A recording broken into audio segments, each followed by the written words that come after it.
Shalom Bapak Ibu, saudara-saudari dan adik-adik yang dikasihi Tuhan Yesus. Kembali kita berjumpa lagi di minggu keempat bulan Januari 2025, tepatnya pada tanggal 26 Januari 2025 dalam ibadah dan perjamuan kudus keluarga warga ministry. Itu jangan lupa sediakan roti dan anggur ya, dan juga bisa diganti dengan biskuit, sirup atau teh. Mari kita buka, kita berdoa bersama-sama. Bapa kami yang di sorga, segala pujian dan syukur kami persembahkan kepadamu Bapa, karena kasih karunia Tuhan, kemurahan Tuhan. Hari ini kami dapat menyelenggarakan lagi ibadah perjamuan kudus keluarga Warlord Ministry. Kami mohon kiranya Tuhan Yesus hadir di rumah tempat tinggal Bapak Ibu, saudara-saudari dan adik-adik, dan juga hadirlah di rumah kami di Sentul City. Dan pimpinlah dari awal, pertengahan sampai selesai ibadah kami ala Roh Kudus, dan jadilah di dalam nama Tuhan Yesus Juru Selamat kami yang telah mengajar kami berdoa bersama-sama. Bapa kami yang di sorga, dikuduskanlah namamu, datanglah kerajaanmu, jadilah kehendakmu di bumi seperti di sorga. Berikanlah kami pada hari ini makanan kami yang secukupnya, dan ampunilah kami akan kesalahan kami, seperti kami juga mengampuni orang yang bersalah kepada kami. Dan janganlah membawa kami ke dalam pencobaan, tetapi lepaskanlah kami dari segala yang jahat, karena Engkaulah yang punya kerajaan dan kuasa dan kemuliaan sampai selama-lamanya. Amin.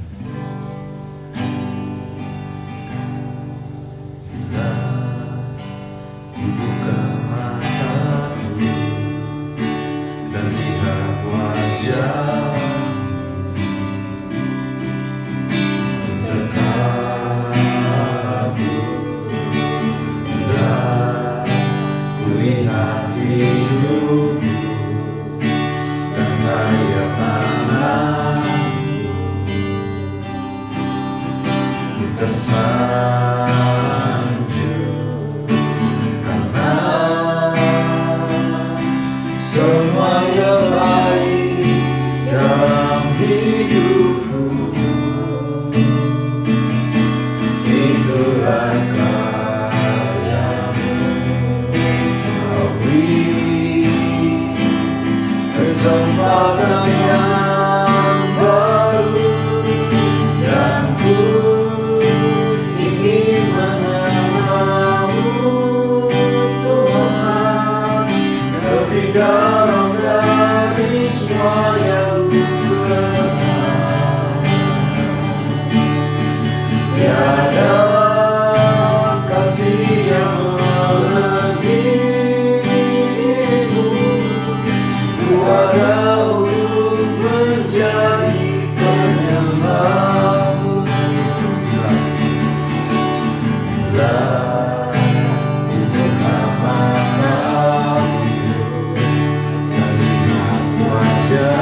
yang kenal. Tiada kasih yang melebihimu, ku ada untuk menjadi penyembahmu, dan ku ingin mengenalmu, Tuhan, lebih dalam dari semua yang ku kenal. Tiada kasih yang melebihimu, ku ada untuk menjadi penyembahmu, ku ada untuk menjadi penyembahmu, ku ada untuk menjadi penyembahmu.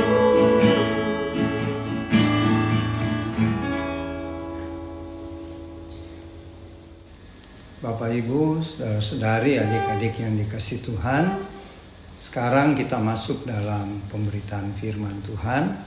Sediakanlah pembacaan dari Perjanjian Lama dari kitab Yesaya pasal 49. Kita baca dari ayat 8 sampai ayat 13. Kitab Yesaya pasal 49 dari ayat 8 sampai dengan ayat 13. Mari kita berdoa, mohon pimpinan Roh Kudus Tuhan.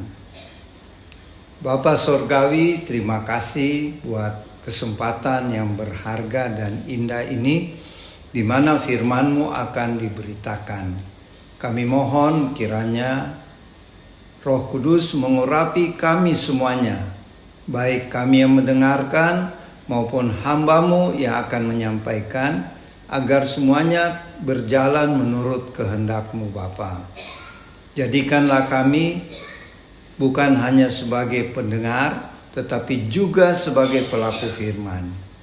Berfirmanlah ya Tuhan, kami siap mendengarkan, merenungkan dan melakukannya. Di dalam nama Tuhan Yesus Juru Selamat kami. Amin.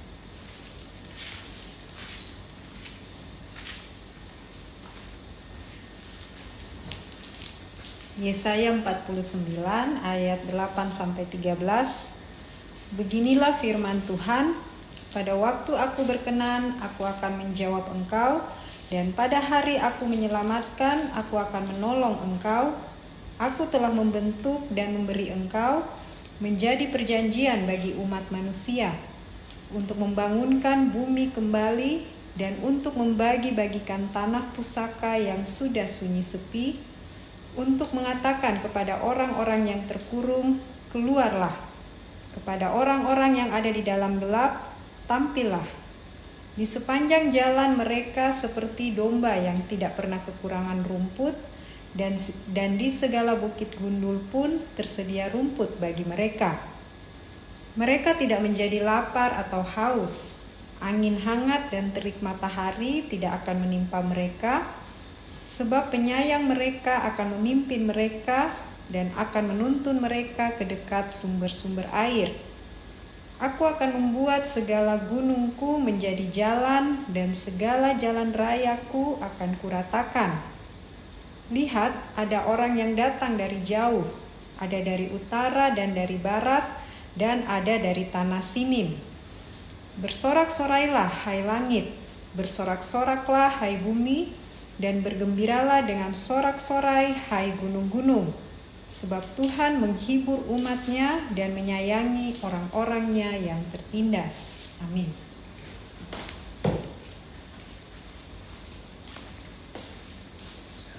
Bapak Ibu, saudara-saudari, adik-adik yang dikasihi Tuhan, pembacaan firman Tuhan hari ini tentang Tuhan menyuruh Nabi Yesaya untuk bernubuat bagi bangsa Israel yang pada waktu itu tertekan, tertindas karena mereka berada di pembuangan di kerajaan Babilonia. Kenapa mereka sampai ada di pembuangan? karena salah mereka. Mereka melawan Tuhan dengan mereka menyembah dewa-dewa, ya. Menyembah dewa Baal, dewa Asitoret, dewa Kamos, ya banyak lagi dewa-dewa lain. Padahal Tuhan sudah peringatkan, jangan menyembah Allah lain. Kalau menyembah Allah lain, Tuhan akan kirim 3 peringatan, ya. Tapi peringatan ini sekaligus hukuman. Yang pertama, Tuhan akan kirim kelaparan. Ya, seperti kita lihat waktu zaman Elia, karena bangsa Israel berdosa, Nabi Elia, ya, Tuhan kasih kelaparan, ya. Terus kemudian yang kedua, Tuhan akan menghukum dengan cara mengirim binatang-binatang buas ke Israel. Binatang buas itu bisa serigala, bisa singa, bisa beruang, untuk memperingati bangsa Israel supaya bertobat dari penyembahan berhala. Dan yang ketiga yang sekarang dialami, yaitu dengan pedang. Apa artinya? Mereka akan diserang. Pedang waktu itu senjata, ya. Kalau sekarang mungkin berupa senjata api. Waktu zaman itu, zaman pembacaan firman, pedang dengan tombak, perisai, itu menggambarkan Tuhan mau umatnya bertobat. Tetapi karena mereka tetap keras kepala dan tetap menyembah patung-patung dewa-dewi, sehingga Tuhan memakai Raja Nebukadnezar, Raja Babel, untuk menyerang Yerusalem dan membawa orang-orang Yahudi, kalau sekarang kita bilang orang Yahudi, ke pembuangan di kerajaan Babel. Jadi kota Yerusalem menjadi sunyi sepi, ya. Yang ada cuma binatang-binatang liar yang cari makanan dan penuh dengan puing-puing, ya. Jadi kemudian waktu mereka dibawa di kerajaan Babel, Nabi Yeremia sudah bernubuat. Yesaya, Yeremia, Amos, ada 4 nabi, ya, waktu itu yang bernubuat buat bangsa Israel bahwa mereka asal mau bersabar dan bertobat, Tuhan hanya berikan mereka di pembuangan selama 70 tahun. Ya, 70 tahun cukup lama, ya.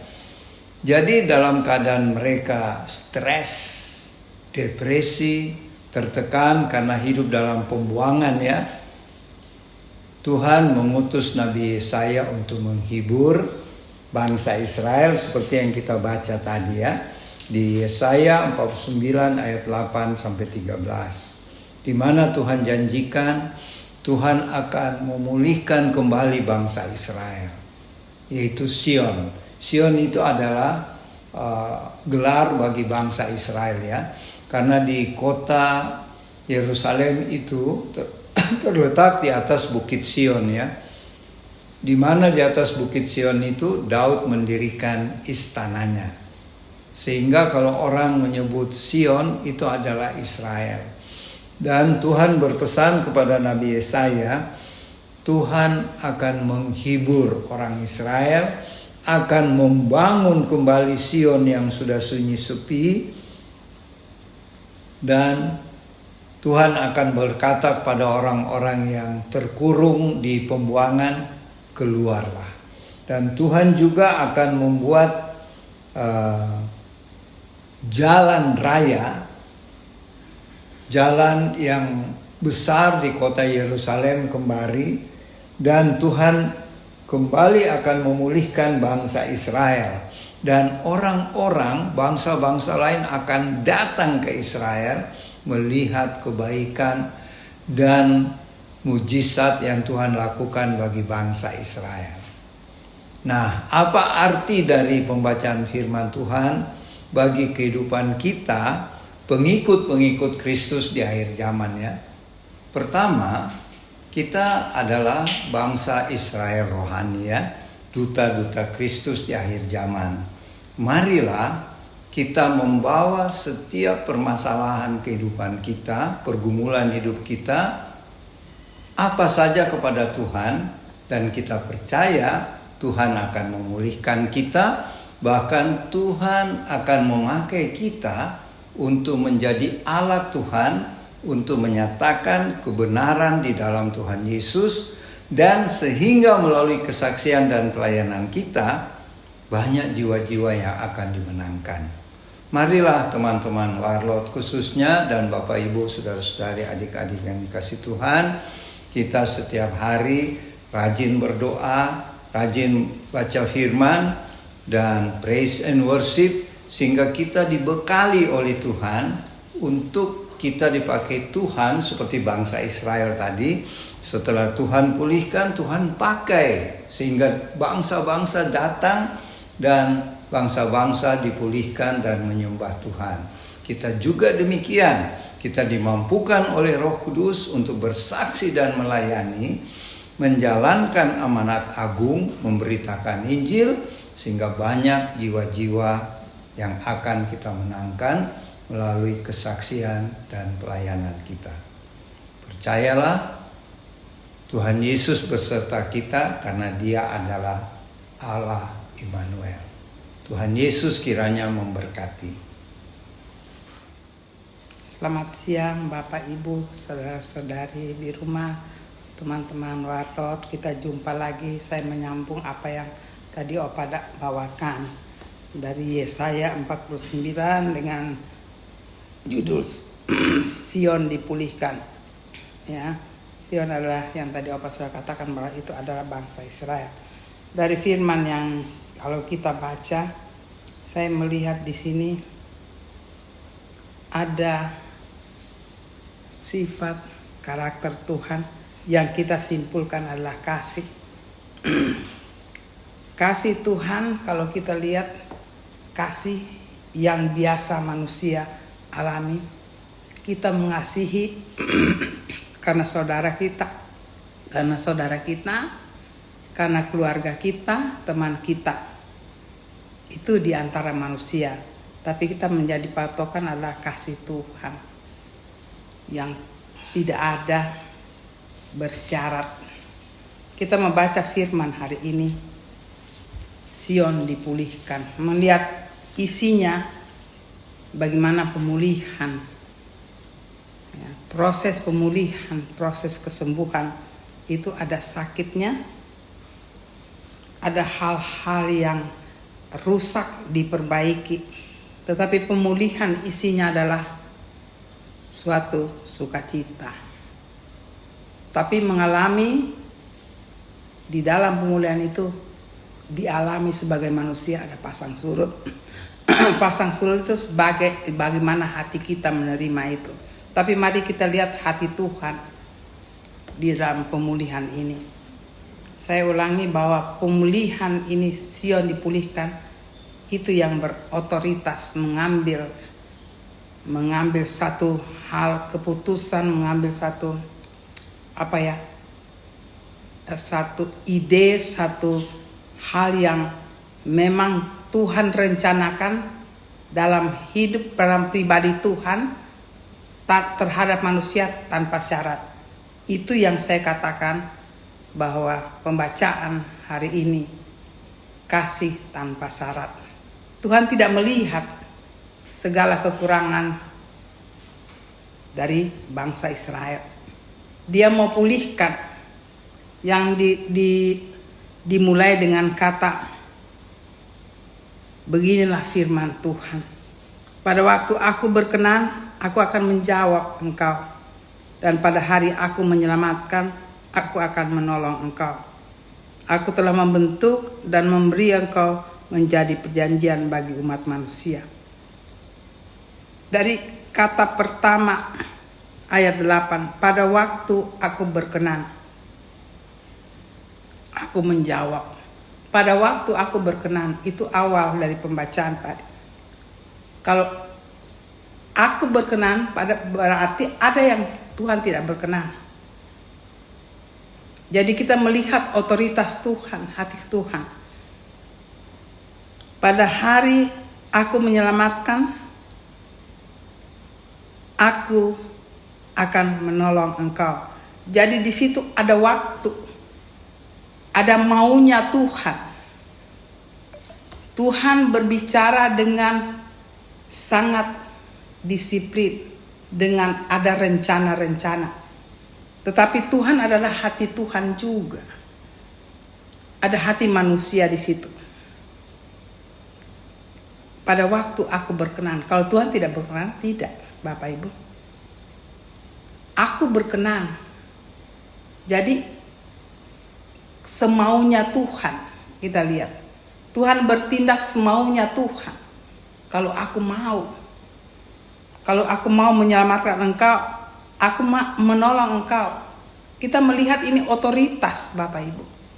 Tapi setelah membaca semuanya, Tuhan adalah Tuhan yang pengasih, tidak melihat kekurangan kita. Saya percaya pada aku berkenan, bukan Tuhan yang berkenan. Saya percaya Tuhan tidak melihat, tidak merasakan perkenanan itu.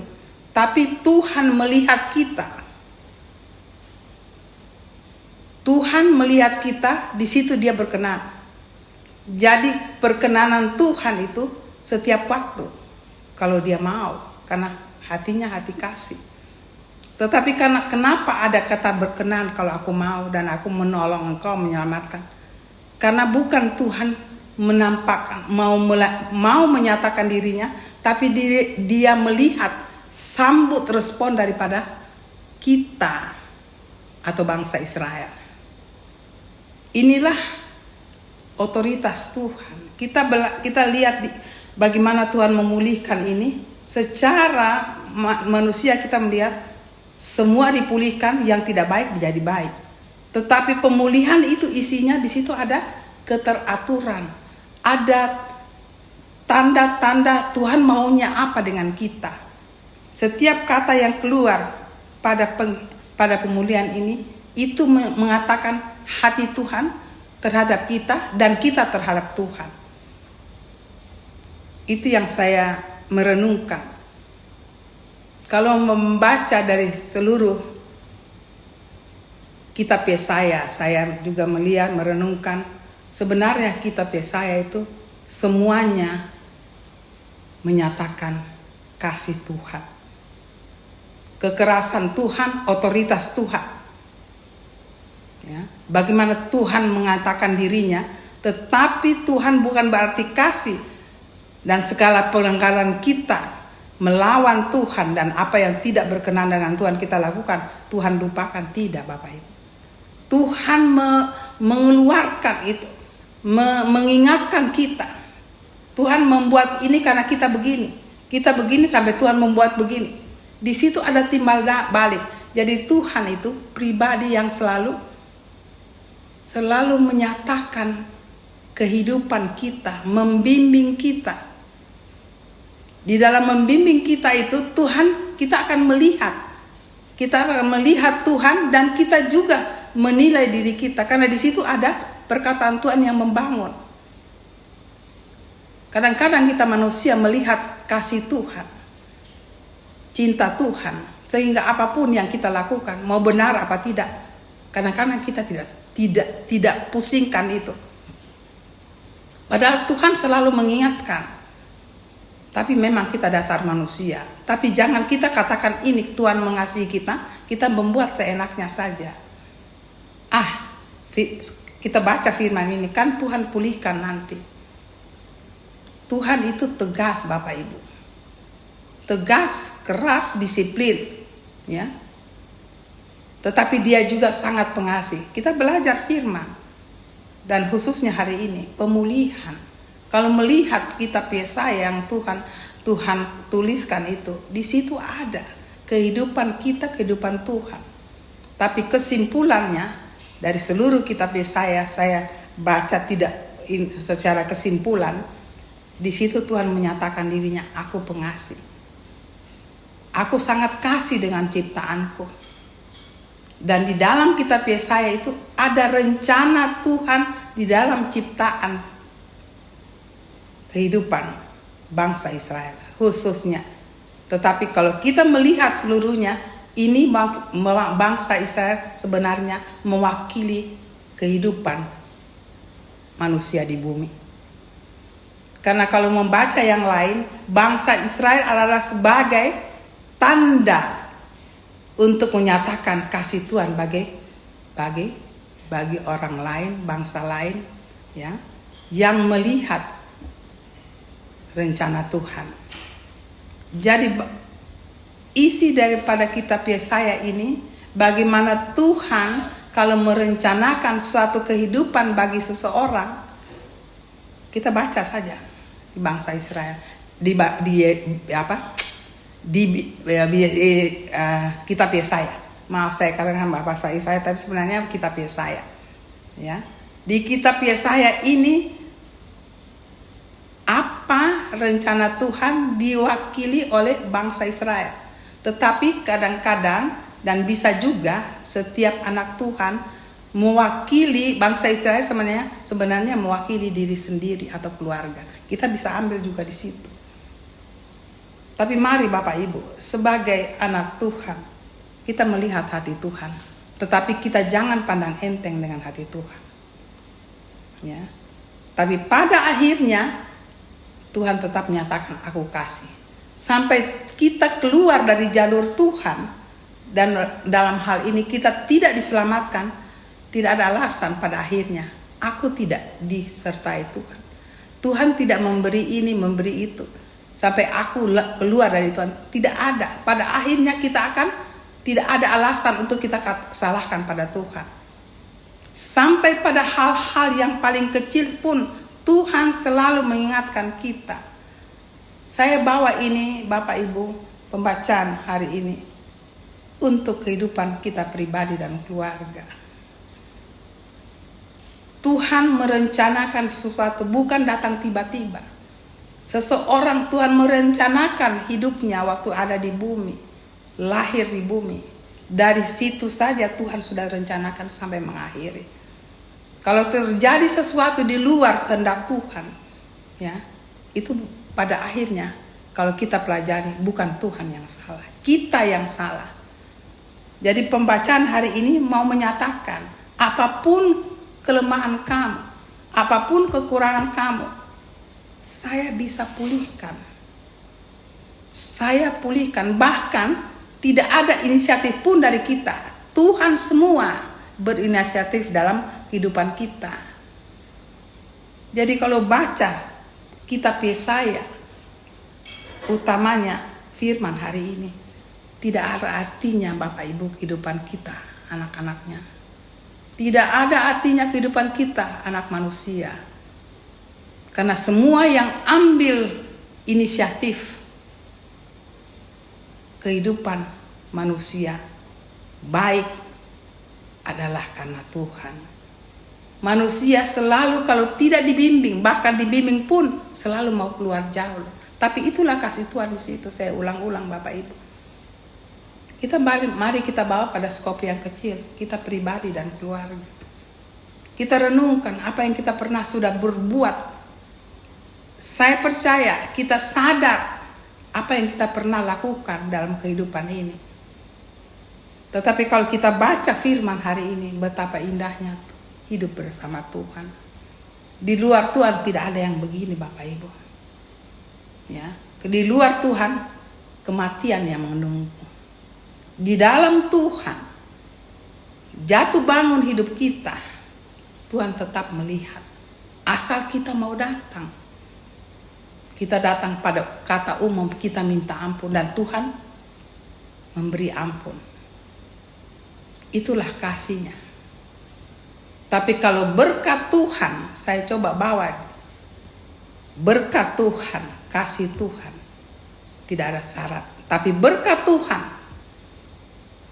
ada syarat, Bapak Ibu. Di kitab Yesaya ini juga, kalau kamu melakukan ini, kamu akan dapat begini.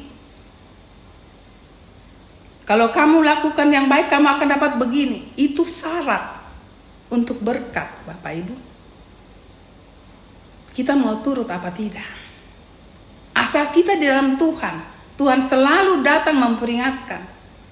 Jadi saya selalu katakan, apapun keadaan kita, baik buruk, kita kepala batu, kita lari dari jalur Tuhan, Tuhan tarik kembali. Asal kita di dalam Tuhan. Firman-firman yang lalu saya selalu peringatkan. Jangan keluar dari jalur Tuhan. Kita susah, kita senang, bahkan nyawa pun menghintip kita, tetap di dalam Tuhan Bapak Ibu. Inilah hasil yang kita baca siang ini. Sion dipulihkan, anak-anak Tuhan dipulihkan, keluarga dipulihkan, asal di dalam Tuhan. Kalau kita keluar dari itu, saya ulangi, kalau kita keluar dari jalur Tuhan, bukan Tuhan yang menangkap kita. Apalagi akhir zaman Bapak Ibu. Saya selalu peringatkan keras, jangan keluar dari Tuhan. Bagaimana supaya kita tidak keluar dari jalur Tuhan? Jangan hidup sendiri. Saya kembalikan di situ, hidup dalam persekutuan. Di dalam persekutuan itu Tuhan berbicara Bapak Ibu. Saya tekankan di sini karena iblis tidak suka anak-anak Tuhan bersekutu. Saya ulang-ulang di dalam firman yang selalu kami baca.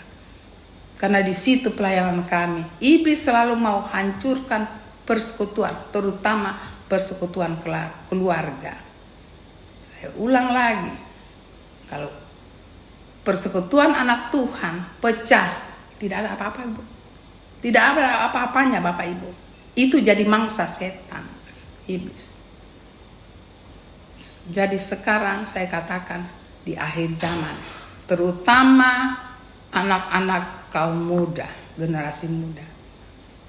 Kita boleh berkarya, cari kehidupan, teknologi dan segala macam setinggi-tingginya, tapi tidak boleh lupa Tuhan. Bahkan kalau kita dengan Tuhan, Tuhan akan menunjukkan, terutama kaum muda, apa yang kita tidak harapkan, kaum muda tidak harapkan mendapat. Bahkan kalau dengan Tuhan, Tuhan tunjukkan. Bahkan kalau kita salah, kita kembali pada firman ini. Tuhan pulihkan karena kita di dalam Tuhan. Saya tekankan di situ Bapak Ibu. Sangat menekankan. Karena Tuhan punya kasih tidak bersyarat. Cuma kalau kita mau, sekali lagi, kalau kita mau berkat dengan Tuhan, ada bersyarat. Karena untuk menjaga kita. Kalau kamu begini, akan begini. Kalau kamu ini, dapat ini. Itu syarat berkat. Tapi kasih tidak. Saya ulang-ulang di situ. Karena pembacaan hari ini adalah sebenarnya mengenai kasih Tuhan. Saya tidak kupas. Opa sudah kupas tadi. Kalau kupas satu-satu panjang sekali Bapak Ibu. Panjang sekali. Tiap satu ayat punya makna. Tema saya ambil tadi cuma 2 ayat. Kalau aku berkenan. Ya. Kalau aku berkenan dan kalau aku mau menolong, menyelamatkan kamu, aku akan menyelamatkan. Berarti ada kebebasan Tuhan mau menolong dan tidak. Dan ada waktunya. Kalau aku berkenan, kalau Tuhan tidak berkenan bagaimana? Bapak Ibu, paling tidak kita mengatakan kalau tidak berkenan tentu kita yang salah kan? Tapi Tuhan tidak pernah, kalau kita dalam Tuhan, Tuhan tidak pernah melihat kesalahan kita. Baca di firman, terutama 3 tahun Tuhan tidak bersama di atas bumi ini. Tidak pernah Tuhan mengatakan kau salah. Tidak pernah. Tuhan menegur dengan sesuai karakter kita. Tuhan bilang jangan berbuat dosa lagi. Dia menyadarkan apa yang pernah kita buat. Apa yang pernah kita buat baik atau tidak. Dia menyadarkan kamu dapat ini. Tapi dia tidak pernah menunjukkan kau salah. Tidak. Tuhan sebenarnya mau menyatakan tidak ada campur tangan iblis di dalam kehidupan manusia. Tapi kita manusia tahu di mana iblis atau tidak. Nah, kita yang tahu, tapi kita berbuat di luar daripada Tuhan. Tapi Tuhan datang dengan kasih-Nya. Aku pulihkan engkau. Bapak Ibu, kalau menyatakan kasih Tuhan, itu luar biasa. Sangat luar biasa. Mungkin Bapak Ibu di rumah mendengar firman hari ini, merenungkan apa yang pernah kita lakukan untuk Tuhan, menyenangkan hati Tuhan, mendukakan hati Tuhan setelah kita membaca firman hari ini. Tapi Tuhan datang, aku pulihkan. Karena waktu aku pulihkan menjadi contoh untuk orang lain. Kamu bawa ini, orang lain akan melihat kamu, akan terheran-heran. Karena pembacaan hari ini, itulah bangsa Israel. Kalau kita bawa ke skop kecil, pribadi dan keluarga, betapa hebatnya Tuhan kita Bapak Ibu. Dia segera akan datang. Mari kita bawa kehidupan kita menjadi contoh firman hari ini. Pulihkan aku Tuhan. Tapi yang paling penting, jangan keluar dari jalur Tuhan. Saya selalu ingatkan itu yang paling keras. Firman ini tidak berbicara orang di luar Tuhan, tidak. Firman ini berbicara orang di dalam Tuhan. Hasilnya untuk orang di luar Tuhan. Mereka akan melihat kita terheran-heran. Mari Bapak Ibu, saya tidak panjang, saya tidak mengulang-ulang lagi, tapi saya mau yakinkan, jangan keluar dari jalur Tuhan. Maka apa yang pembacaan siang ini kita akan nikmati. Sungguh Tuhan luar biasa. Mari kita bawa kasih Tuhan di dalam hidup kita, dan berkat yang akan kita terima, berkat yang bersyarat untuk kita hidup benar, kudus di hadapan Tuhan. Tuhan memberkati. Sampai kita jumpa lagi di minggu depan. Kiranya apa yang hari ini saya bawakan, Tuhan akan berikan lagi bahasan yang lebih lagi. Dalam nama Tuhan Yesus, Roh Kudus akan bekerja pada Bapak, Ibu, saudara-saudari, teman-teman warot di rumah. Lebih daripada yang apa saya bawakan hari ini. Tuhan memberkati. Amin. Bapak, Ibu, saudara-saudari, adik-adik yang dikasih Tuhan, setelah pemberitaan firman Tuhan tadi, kini saatnya kita melakukan perintah Tuhan Yesus, melaksanakan perjamuan kudus. Mari sebelum kita lakukan, mari kita berdoa. Bapa Surgawi, terima kasih buat firman-Mu yang telah diberitakan, ditaburkan tadi Tuhan, tentang bagaimana janji Tuhan kepada bangsa Israel di pembuangan kerajaan Babilonia. Tuhan berjanji akan dipulihkan. Dan itu juga berarti dalam kehidupan kami ini, Tuhan Yesus selalu akan memulihkan kehidupan kami di dalam segala keadaan kami, dalam hal apapun. Dan saat ini Bapa, kami akan melaksanakan perjamuan kudus. Berkatilah, kuduskanlah roti, anggur, perjamuan kudus, Bapak, Ibu, saudara-saudari, dan adik-adik, dan kami roti dan anggur perjamuan yang ada pada kami di Sentul City. Dan jadilah kiranya perjamuan kudus ini di dalam nama Tuhan Yesus Juru Selamat kami. Amin.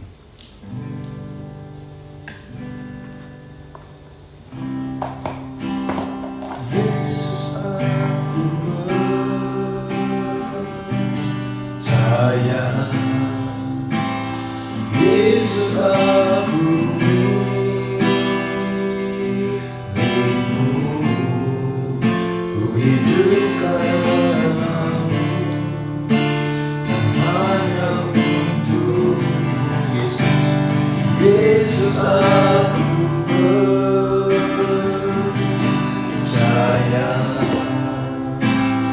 Yesus, aku milikmu. Ku hidup karenamu, dan hanya untuk Yesus. Yesus, aku percaya. Yesus, aku milikmu. Ku hidup karenamu, dan hanya untukmu selamanya.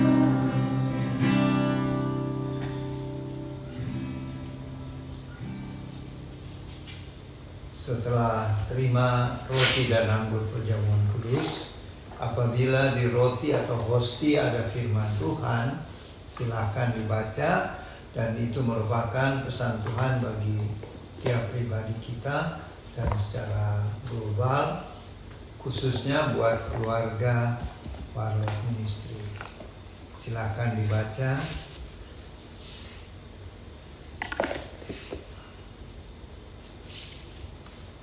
1 Korintus 15 ayat 33. Janganlah kamu sesat, pergaulan yang buruk merusakkan kebiasaan yang baik.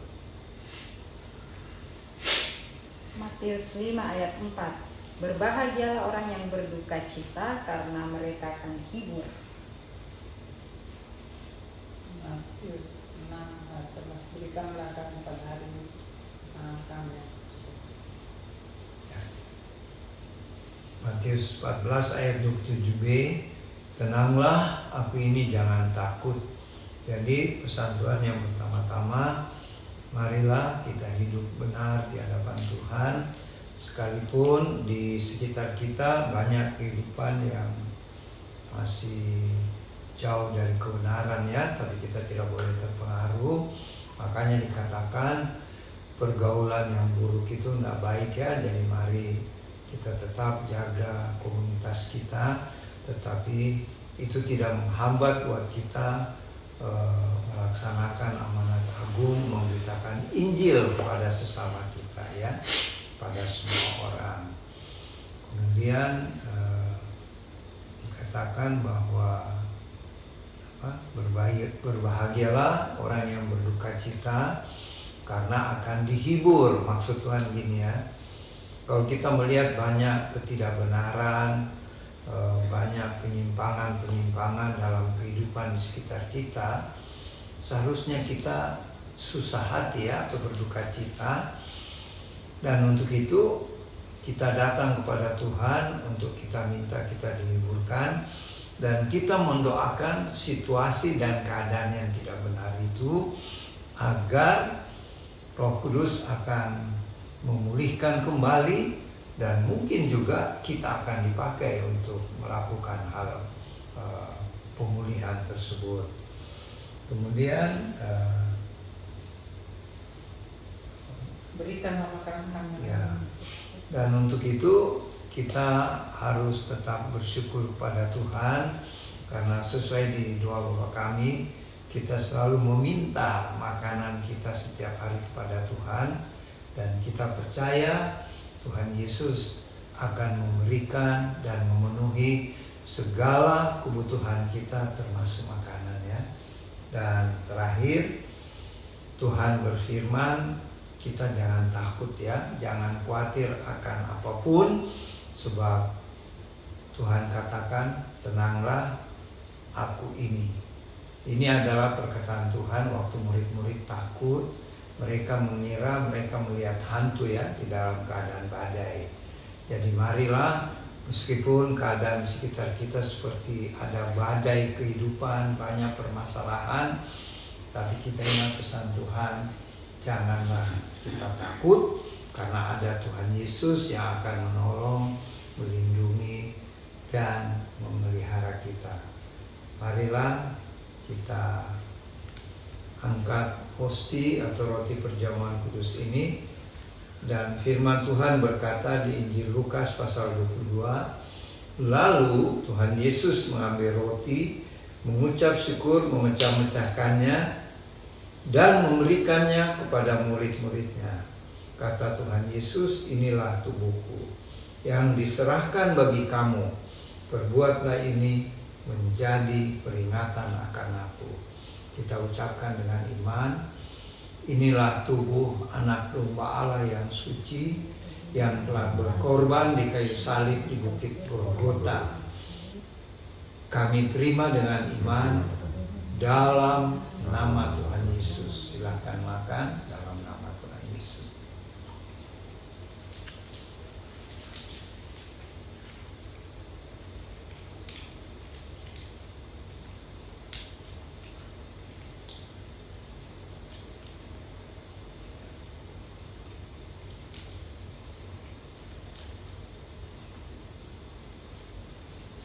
Angkat cawan perjamuan, firman-Nya berkata, demikian juga dibuat Tuhan Yesus dengan cawan sesudah makan.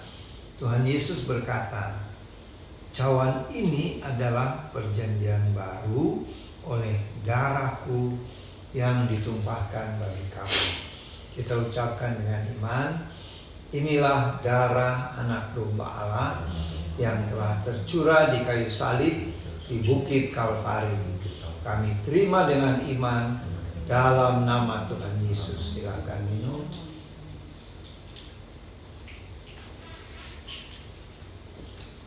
Marilah kita mengucap syukur dengan puji-pujian.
Bapa surgawi, itulah janji kami kepadamu ya Tuhan, bahwa hidup kami ini hanyalah untuk-Mu Tuhan Yesus, karena Tuhan terlebih dulu telah menyerahkan hidup-Mu di atas kayu salib untuk menebus kami, sehingga kami adalah menjadi milik-Mu Tuhan. Pimpin kami Allah Roh Kudus, supaya kami dapat melakukan apa rencana-rencana Tuhan, apa agenda Tuhan dalam kehidupan kami, terutama di dalam menjalankan amanat agung Tuhan Yesus, yaitu memberitakan Injil Kristus dan memenangkan jiwa-jiwa bagi Tuhan Yesus. Tolonglah kami Allah Roh Kudus dengan kuat kuasa dan hikmat-Mu, agar kami mampu melakukan pekerjaan-pekerjaan, pelayanan-pelayanan besar yang Tuhan sudah percayakan kepada kami. Terima kasih Tuhan Yesus. Kami berdoa sekarang buat pemerintah bangsa kami. Berkatilah Bapak Presiden Prabowo Subianto, Bapak Wakil Presiden Bapak Gibran Raka Buming Raka, serta keluarganya. Karuniakanlah semua pemimpin-pemimpin bangsa kami, baik itu sipil, militer maupun kepolisian, dengan roh takut akan Tuhan, hikmat marifat dari sorga, sehingga dalam menjalankan mengemban tugas-tugas negara, para pejabat pemerintah kami melakukannya dengan baik, dengan bersih dan berhasil, serta takut akan Tuhan. Terima kasih Bapa, promosikanlah bangsa kami ini Tuhan, sehingga bangsa kami Tuhan pakai untuk mempermuliakan nama Tuhan ke segala bangsa-bangsa di dunia ini. Kami berdoa sekarang buat keadaan bangsa kami yang akhir-akhir ini juga ditimpa beberapa kebakaran yang terjadi di Glodok, kemudian yang terjadi juga di baru-baru di Kemayoran. Tuhan, kami mohon kasihanilah bangsa kami, lindungilah bangsa kami dari segala bencana-bencana dalam bentuk apapun, baik itu kebakaran, banjir, gempa bumi, dan lain sebagainya. Tuhan, bagi saudara-saudara kami yang ditimpa musibah, yang kehilangan anggota keluarga, maupun yang sedang berada dalam perawatan karena luka-luka, Tuhan, hiburkanlah mereka dan sembuhkanlah yang berada dalam perawatan, baik di rumah sakit atau di rumah. Kami doakan juga buat saudara-saudara kami yang di Amerika Serikat, yang beberapa waktu yang lalu terkena musibah kebakaran, baik di Los Angeles, California, maupun di New York, di daerah Bronx. Tuhan, tolong juga mereka, pulihkan kembali kehidupan mereka, seperti Tuhan pulihkan saudara-saudara kami di Indonesia yang mengalami juga kebakaran. Terima kasih Tuhan. Berkatilah Bapak Ibu, saudara-saudari, adik-adik yang mengikuti ibadah perjamuan kudus keluarga Warlot saat ini, yang sedang bersukacita, berbahagia karena berkat Tuhan berupa ulang tahun. Kiranya Tuhan memberikan panjang umur, sukacitanya dan syukur mereka Tuhan sempurnakan bagi mereka yang berulang tahun hari ini maupun di sepanjang minggu yang akan berjalan nanti. Dan bagi mereka yang mendapat promosi dalam pekerjaan dan omset di dalam bisnis pekerjaan terus meningkat, Tuhan sempurnakanlah rasa syukur mereka kepadamu. Dan bagi Bapak Ibu, saudara-saudari, adik-adik yang sedang dalam menghadapi masalah-masalah kehidupan, baik itu masalah keluarga, masalah keuangan, masalah di tempat kerja, bahkan masalah pelayanan atau masalah apapun, kami mohon Roh Kudus berikan kami kekuatan, penghiburan, serta solusi untuk mendapatkan jalan keluarnya. Terima kasih Bapa, dan khusus bagi keluarga Warlot Ministry, Tuhan memberkati di dalam pelayanan-pelayanan, kesaksian-kesaksian, sehingga banyak jiwa-jiwa melalui pelayanan Warlot Ministry dimenangkan buat Tuhan Yesus, dan berita Injil semakin tersebar ke mana-mana. Sehingga sebelum kedatangan Tuhan Yesus yang kedua kali, banyak jiwa-jiwa yang telah dimenangkan buat Tuhan Yesus. Terima kasih Bapa, terima kasih. Berkatilah kami semuanya, termasuk kami yang ada di Sentul City, dan juga Bapak Ibu, saudara-saudari, adik-adik yang ada di tempat tinggal masing-masing, dan semua keluarga Warlot Ministry di dalam pergumulan, kesaksian, dan pelayanan kami sehari-hari. Terima kasih Bapa. Sebelum kami berpisah, kami memohon berkat daripadamu. Kiranya berkat-berkat dari Allah Bapa yang berlimpah-limpah, dan juga kasih karunia dari Tuhan Yesus, dan persekutuan dengan Allah Roh Kudus menyertai Bapak Ibu, saudara-saudari, adik-adik bersama keluarga di tempat tinggal masing-masing, dan kami juga yang ada di Sentul City, dan segenap keluarga Warlot Ministry. Mulai siang ini sampai selama-lamanya. Di dalam nama Tuhan Yesus Kristus. Amin. Ibadah perjamuan kudus keluarga Warlot telah selesai. Sampai jumpa lagi minggu depan, hari Minggu tanggal 2 Februari tahun 2025. Tuhan Yesus memberkati. Shalom.